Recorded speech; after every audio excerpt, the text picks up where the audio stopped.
Hello दोस्तों, तो हम आज पढ़ने वाले हैं आर संस्तर में आती है चट्टानें एक या एक से अधिक पदार्थ से बनी हुई ठोस पिंड को चट्टान कहते हैं। यानी दो या दो से अधिक तत्वों से मिलकर यौगिक का निर्माण होता है, और दो या दो से अधिक यौगिकों से मिलकर खनिज का निर्माण होता है, और दो या दो से अधिक खनिजों से मिलकर चट्टान का निर्माण होता है। तो आप ये परिभाषा भी लिख सकते हैं कि दो या दो से अधिक खनिजों से मिलकर जिस ठोस पिंड का निर्माण होता है उसे हम चट्टान कहते हैं। चट्टान का भौतिक व रासायनिक संगठन उसमें पाए जाने वाले खनिजों के गुणों पर निर्भर करता है। जो भी संगठन होता है वह भौतिक व रासायनिक संगठन होता है, तो वह उसमें पाए जाने वाले खनिजों के गुणों पर निर्भर करता है। एक खनिज से मिलकर बनी हुई चट्टान का सीधा सा उदाहरण है लाइमस्टोन, जो कि कैल्साइट खनिज से बना हुआ होता है। और एक से अधिक खनिजों से मिलकर बनी हुई चट्टान का उदाहरण है ग्रेफाइट। चट्टानों का वर्गीकरण। चट्टानों को तीन भागों में बांटा गया है: आग्नेय चट्टानें, अवसादी चट्टानें और रूपांतरित चट्टानें। आग्नेय चट्टानों को भी फिर दो भागों में बांटा गया है: उत्पत्ति के आधार पर और रासायनिक संगठन के आधार पर। उत्पत्ति के आधार पर ये दो प्रकार की होती है: बाह्य आग्नेय और आंतरिक आग्नेय। रासायनिक संगठन के आधार पर ये तीन प्रकार की होती है: अम्लीय, माध्यमिक यानी मध्यम और क्षारीय। अम्लीय जो चट्टानें होती है, जिन चट्टानों में अम्ल की मात्रा अत्यधिक पाई जाती है उन्हें हम अम्लीय चट्टानें कहते हैं, और जो चट्टानें उदासीन होती है उन्हें हम मध्यमिक कहते हैं, और जो चट्टानें क्षारीय होती है उन्हें हम क्षारीय चट्टानें कहते हैं। तो ये तो नॉर्मल है। और उत्पत्ति के आधार पर जो है हम आगे बढ़ेंगे। तो पहला है आग्नेय चट्टानें। ताप के कारण पिघला हुआ लावा पृथ्वी की सतह या सतह के नीचे ठंडा होकर ठोस रूप में जम जाता है, उसे हम आग्नेय चट्टानें कहते हैं।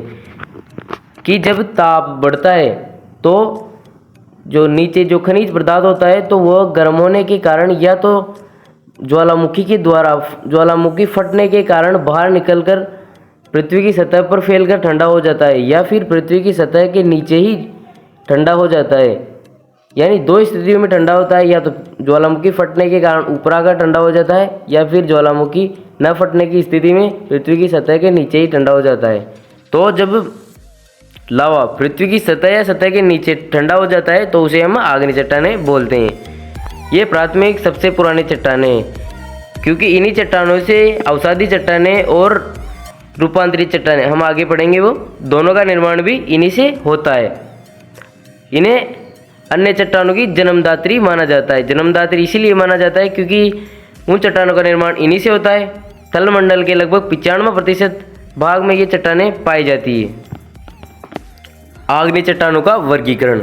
आग्नेय चट्टानें दो प्रकार से वर्गीकरण है इनका: उत्पत्ति के आधार पर और दूसरा है जो रासायनिक संगठन के आधार पर। उत्पत्ति के आधार पर ये दो प्रकार की होती है: आंतरिक आग्नेय और बाह्य आग्नेय। आंतरिक आग्नेय वो होती है जब लावा ठंडा होकर पृथ्वी के नीचे ही जम जाता है, तो उन्हें हम आंतरिक चट्टानें कहते हैं, जिसका सीधा सा उदाहरण है ग्रेनाइट। और बाह्य आग्नेय चट्टानें जो कि जब लावा ज्वालामुखी के फटने की स्थिति में पृथ्वी की सतह से बाहर निकलकर पृथ्वी की सतह पर फैलकर ठंडा हो जाता है, तो उन्हें हम बाह्य आग्नेय चट्टानें कहते हैं, जिनसे ही पहाड़ का निर्माण होता है, जिन्हें हम बेसाल्ट भी बोलते हैं।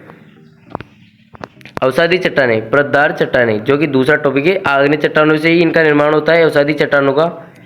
आग्नेय चट्टानों के अपक्षय के फलस्वरूप प्राप्त सामग्री एक स्थान से दूसरे स्थान पर जल व वायु के माध्यम से जाकर जमा हो जाती है और परतों के रूप में ठोस रूप धारण कर लेती है, जिन्हें हम अवसादी चट्टानें कहते हैं।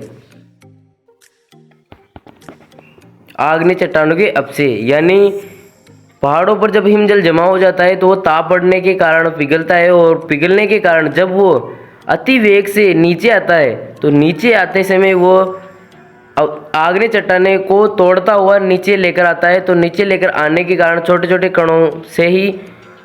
कणों से डेल्टा का निर्माण होता है, और जब वो डेल्टा बड़ा हो जाता है तो उसे हम अवसादी चट्टानें कहते हैं। इन्हें हम परतदार चट्टानें भी इसीलिए कहते हैं क्योंकि उन डेल्टाओं में परतों का निर्माण भी होता है। पहले एक छोटी परत का निर्माण होगा, फिर बड़ी परत का निर्माण होगा, इसलिए हम इन्हें परतदार चट्टानें भी कहते हैं। और इसी का तीसरा नाम जलद चट्टानें भी है, क्योंकि ऊपर से जल के साथ बहकर आने के कारण इनका निर्माण होता है, तो इन्हें हम जल चट्टानें भी कहते हैं। इसका उदाहरण है चूना पत्थर और बालू पत्थर, जो कि मोस्ट हैं। विशेषताएं हम पढ़ेंगे अवसादी चट्टानों की विशेषताएं। जो यह चट्टानें परतों के रूप में पाई जाती है। यह चट्टानें कोमल होती है, इन्हें हम आसानी से तोड़ सकते हैं। इन चट्टानों में जीवांश पाए जाते हैं। इनमें सूक्ष्म कण ऊपर व भारी कण नीचे होते हैं। मुख्य अवसादी चट्टानें चूना पत्थर और बालू पत्थर। चूना पत्थर महत्वपूर्ण अवसादी चट्टान है। इनका निर्माण सीप, घोंघा, पेड़ पौधों आदि से होता है। ये मिश्रित खनिज होता है। ये सफ़ेद से भूरा और भूरे से काला होता है। केसाल्ट खनिज से मिलकर बना हुआ होता है। इनमें केसाल्ट खनिज की मात्रा 40 से 98% तक होती है। दूसरा है बालू पत्थर, सैंडस्टोन। बालू पत्थर बालू से बनता है। इनमें मुख्य रूप से क्वार्टर सिलिका, फेरस, कैल्शियम पाए जाते हैं। इनकी सतह खुरदरी होती है व इनका रंग पीला, गुलाबी, धूसर आदि रूपों में पाए जाते हैं। स्तरहीन होते हैं। तीसरा है रूपांतरित कायांतरित चट्टानें। जब आग्नेय व अवसादी चट्टानों के मूल रूप में रासायनिक व भौतिक परिवर्तन आता है, तो रूपांतरित चट्टानों का निर्माण होता है। चट्टानों में यह परिवर्तन ताप, दाब व जल के कारण आता है। इसलिए इन्हें जलीय, तापीय व दाबीय चट्टानें कहते हैं। यानी जब आग्नेय और अवसादी चट्टानों पर ताप पड़ता है, दाब पड़ता है और जल का बहाव अत्यधिक होता है, तब इन चट्टानों का निर्माण होता है। इसलिए इन्हें हम तापीय, जलीय और दाबीय चट्टानें भी कहते हैं। इनके उदाहरण है स्लेट, संगमरमर, शिस्ट। रूपांतरित चट्टानें दो प्रकार की होती है, सिलिकित चट्टानें और असलिकित चट्टानें। सल्कित चट्टानें और असलिकित चट्टानें। सल्कित चट्टानों के उदाहरण है नीस, मैग्नेटाइट, शिस्ट। असलिकित चट्टानों के उदाहरण है क्वार्ट्ज और संगमरमर।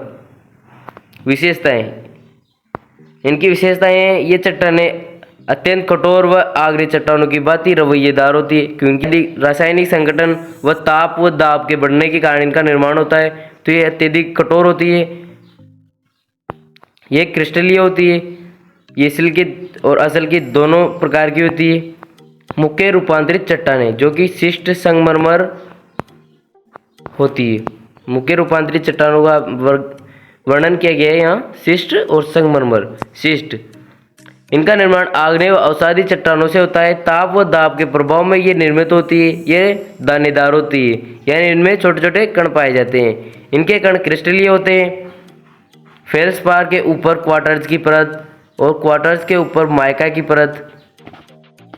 संगमरमर का निर्माण चूना पत्थर, कैल्शियम कार्बोनेट से होता है। इसका प्रमुख खनिज कैल्साइट है। चूना पत्थर के कारण रंग सफ़ेद होता है। चूना पत्थर सफ़ेद होता है, इस कारण संगमरमर का रंग भी सफ़ेद होता है। राजस्थान के नागौर, मकराना व अजमेर के किशनगढ़ में संगमरमर का उत्पादन किया जाता है। मृदा उत्पादन, खनिज पदार्थ। अब हम पढ़ेंगे पत्थरों के अंदर, चट्टानों के अंदर पाए जाने वाले खनिजों के बारे में। खनिज निश्चित संगठन के रासायनिक यौगिक जो दो या दो से अधिक तत्वों से मिलकर बनते हैं, खनिज कहलाते हैं। यानी इसका सीधा सा अर्थ ये निकलता है कि दो या दो से अधिक यौगिकों से मिलकर जिस ठोस का निर्माण होता है उसे हम खनिज बोलते हैं। चट्टानों के विघटन से खनिज का निर्माण होता है। चट्टानों के विघटन यानी चट्टानों के टूटने के कारण खनिज का निर्माण होता है। खनिज के गुण और खनिजों के संगठन से ही चट्टानों का निर्माण होता है। खनिज के गुण हैं, खनिज पदार्थ ठोस होते हैं, खनिज पदार्थ रंगीन होते हैं। आपने देखा ही होगा हीरा, सोना, चांदी आदि सब रंगीन ही होते हैं। खनिजों में विशेष प्रकार की चमक होती है, जैसे कि डायमंड, सोना। खनिज पदार्थ विभिन्न आकार के होते हैं। इन्हें किसी भी आकार में लिया जा सकता है, डाला जा सकता है।